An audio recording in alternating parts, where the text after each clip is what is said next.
Our journey went from our week on the Florida beach to the castles of the U.S., and then onward to Louisiana, where we got to visit my extended family. They're all centered in Lafayette, the capital of Cajun culture in South Louisiana.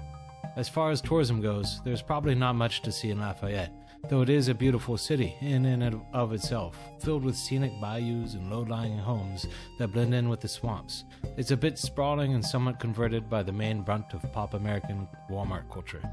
With the exception of the local university, complete with its on-campus gator-filled swamp, and its annual jazz festival, which is easily one of the best in the world. There are also a great deal of swamp tours around Lake Martin, of which I'll talk about in a few weeks. The Gator-stocked swamp on the University of Lafayette campus is probably the most unique thing, and the easiest way to spot a gator. During some festivals, students even have canoe racing across the swamp, which probably helps the school's average GPA. But first, a history of Louisiana. What is the difference between Creoles and Cajuns? Something every visitor will wonder as they see these ubiquitous phrases. The Cajuns. The Cajuns got that name from a series of accents that got harder and harder for Americans and Frenchmen alike to pronounce. Originally, they were Acadians, but the name devolved to Cajuns, pronouncing from Acadien to Acadian to Cajun to Cajun to Cajun. This is why everyone calls themselves Cajuns, and they also call Cajun country Acadiana. The Acadians were from France, fleeing religious persecution during the Wars of Religion. They landed over in Acadia, Quebec, then a French colony somehow open to non-Catholics. Granted, along all their travels, they apparently got tired of persecution and became Catholic along the way. The English, though, took it over, and as they were pissed off that the French were continually siding with the French crown and everything, like in the French and Indian War, 7 Years' War for Europeans, they decided to just get rid of them all. So they ethnically cleansed Acadia, killing and driving away everyone who was French and or native there, and renaming the land Nova Scotia and New Brunswick. If you were Acadian, a few things might have happened to you.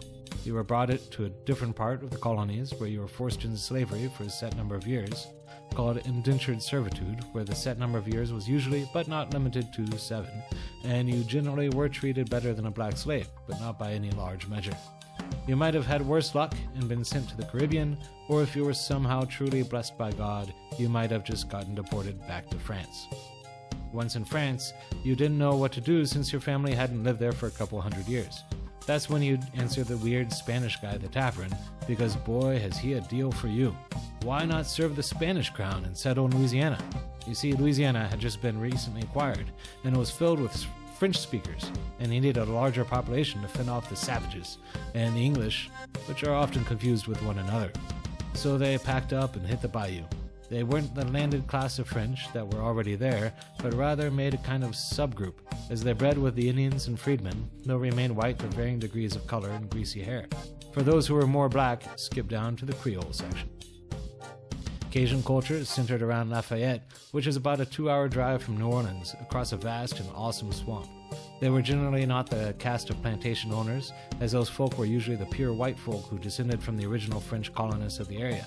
Because they weren't pure white and could barely speak English, they were often known, especially in the military, as coonasses, which is probably not the PC way to refer to someone as the ass of a black guy.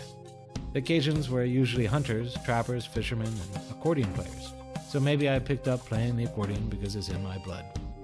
Cajuns today don't speak much Cajun French, though, and have largely assimilated in the standard white Louisiana culture, which has largely assimilated with the modern American white culture. The culture is in its death throes, identified only by a vague lingering interest in their zydeco music, hot spicy food, and their overuse of the fleur-de-lis. The Creoles. The other half of Louisiana is defined as the Creole, which is to say the mixed ancestors of African slaves, Native Americans, Cajuns, and the bastard children of the high Frenchmen of the plantations. Creole culture truly swelled just after the Civil War, when all the black slaves hightailed off the plantations and headed for New Orleans. For quite obvious reasons, they weren't much interested in anything that had to do with farming, so some picked up other trades, while others became artists and musicians. Many Africans were trained as musical entertainers of their former black masters and played their white folk music, popular at the time, like Bartok and Beethoven. But many just had music in their blood, as the only way of release from the harshness of laboring 16 hours a day. They would sometimes gather and praise the Lord in the only way they knew, with tribal beats. Mix that Bartok and later Debussy with African tribalism and you've got some real magic. You've got jazz.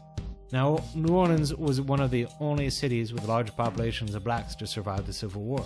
Atlanta was nearly erased from the map by Sherman and served as a real capital for black freedmen.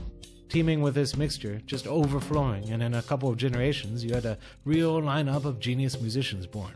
Where once white people had shunned and outlawed race music, after Louis Armstrong and his folk hit the scene, whites were thirsting for it. But not only jazz came from New Orleans. Following the gambling boats up the Mississippi, wherever blacks went, they brought their rhythm and blues was born too. And rhythm and blues, which is the record company way of saying race music. And in the swamps with the Cajuns, there came Zydeco. New Orleans was and is truly the soul capital of America. Language. French was the mainstay language for several hundred years, whether it was from the original French colonists, the Cajuns, and also the Creoles. It's only been in the past 50 years that English has taken over. There was a pretty steady cultural cleansing from the 30s, destroying the non-English culture and bringing it into the mainstream. I have great-grandparents that never spoke a word of English, but then my dad's generation doesn't speak a word of French, nor do any of my cousins. There are still some Bayou folk that speak Cajun French, but is largely dead as a language and would be dead as a culture in a generation or two. There are some movements to revive the language and culture, but that is mainly limited to the aforementioned wacky accordionists and musicians like Lee Benoit and the recently passed Buckwheat Zydeco. Now the language is mostly on display as catchphrases like Laissez le bon temps rouler, or the Saints football slogan of Who Dat? Food. Creole food then is different than Cajun food. Where Cajun is French-based with rich sauces and sautés, Creole is more red beans and rice and soul.